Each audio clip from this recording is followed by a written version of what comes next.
నానా బిగ్ బాసా ఎందుకలా ఉడకని బీన్స్ ఇచ్చావు? బ్లాక్లో తెచ్చుకున్నావా ఏంటి? సెకండ్ హ్యాండ్ ఎవడైనా అమ్మేస్తుంటే లాస్ట్లో కూరలన్నీ అయిపోయాక ఇచ్చేస్తూ ఉంటారు చూడు, సెకండరీ హ్యాండ్ తక్కువ ప్రైస్కి. అవి ఏమైనా తెచ్చుకుని వచ్చేహే మాధురి గారికి ఇచ్చేహావా? కంటతాడి పెట్టేసింది ఆవిడ. మాధురి గారు మీరు ఏం చేస్తారంటే బీన్స్ గట్రా వద్దండి, మనకి వద్దు. సాంబార్ బాగా పెడతారు కదా మీరు, మీ రాజా గారికి ఇష్టం అని చెప్పారు ఒకసారి, విన్నాను నేను. ఆ సాంబార్ పెట్టకూడదు, మేము కూడా చూస్తాం. అసలు మీ రాజా గారికి ఆ సాంబార్లో బీన్స్ వేయండి, బీన్స్ వేసి అందరికీ పెట్టండి, ఏమంటారో చూద్దాం మనం అసలు.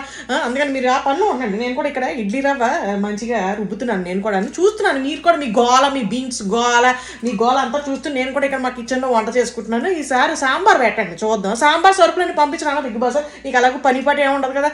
వెళ్ళు నించో, అక్కడ రేషన్ కార్డు అట్టుకుని వెళ్ళిపో.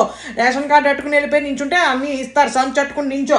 ఏమండి మా రాజా గారి కోంపలో వాళ్ళ రాజా గారికి ఇష్టమైన సాంబార్ పెడదాం అనుకుంటున్నారు, సరుకులు అన్ని ఇవ్వండి అని తెచ్చుకుని రా. సెకండ్ హ్యాండ్లోకి వెళ్ళి మంచి వేరుకుని రా. పుచ్చులు చచ్చులు కాదు, ఆల్రెడీ పుచ్చులు చచ్చులు కోంపలో పెట్టావా? చాలే, థ్యాంక్ యూ వెరీ మచ్, వెళ్ళరా.